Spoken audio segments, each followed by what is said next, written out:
मेरा यह मानना है, किसान अगर खुशहाल होगा, प्रदेश खुशहाल होगा।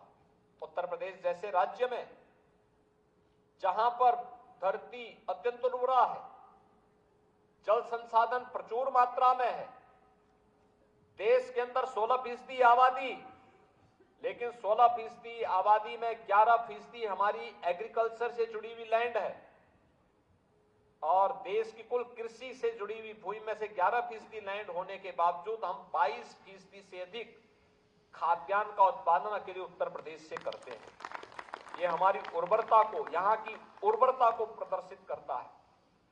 लेकिन इसमें अभी हमें बहुत कुछ करना है। जैसे यहाँ पे सीमैप की तरफ से बताया गया, उन्होंने अलग अलग क्लस्टर विकसित किए हैं।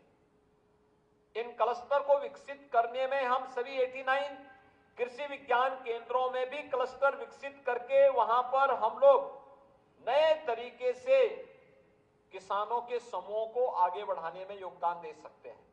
और मेरा मानना है, औषधीय पौधों की खेती में, उसकी प्रोसेसिंग में, उसकी मार्केटिंग को अगर हम उसके साथ जोड़ लें, कई गुना लाभ हमारा एक अन्नदाता किसान प्राप्त कर सकता है।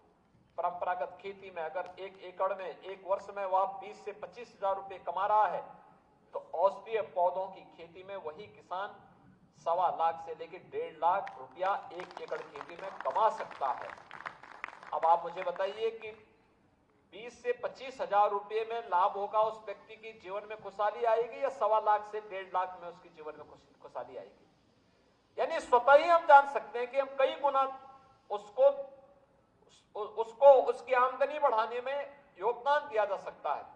और इस दिशा में जो प्रयास सीमैप और अन्य केंद्रीय लैबोरेटरीज के द्वारा यहां पर प्रारंभ किया गया है, मुझे लगता है कि यह सभी लोग मिलकर के अगर इस कार्यक्रम को आगे बढ़ाएंगे तो इसके और बेहतर परिणाम आएंगे।